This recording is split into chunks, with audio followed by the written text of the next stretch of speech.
إن الحمد لله نحمده ونصلي على رسوله الكريم أما بعد فأعوذ بالله السميع العليم من الشيطان الرجيم من حمده ونفخه ونفسه اللهم صل وسلم على نبينا محمد۔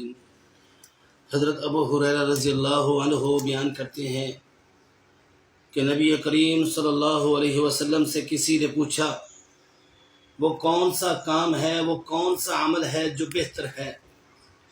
تو آپ صلی اللہ علیہ وسلم نے کہا کہ اللہ اور اس کے رسول پر ایمان لانا۔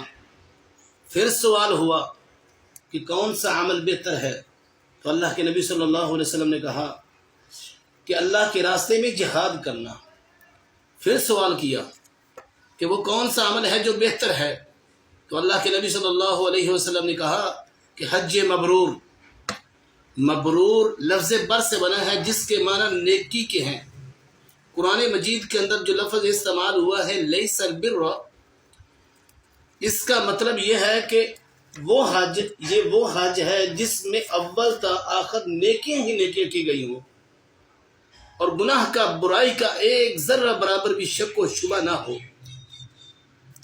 اور یہ حج قسمت والوں کو ہی نصیب ہوتا ہے، اور یہی حج ہے جو اللہ کے ہاں قابل قبول ہے، اللہ کو مقبول ہے۔ پھر ایسا حاجی عمر بھر کے لیے، زندگی بھر کے لیے ایک مثال بن جاتا ہے، اور وہ انسان اسلام اور ایمان کے رنگ میں رنگ جاتا ہے۔ اللہ اکبر کبیرہ، کتنا بڑا عمل ہے۔ اللہ تعالی مجھے اور آپ کو، ہم سب کو عمل کرنے کی توفیق عطا فرمائے۔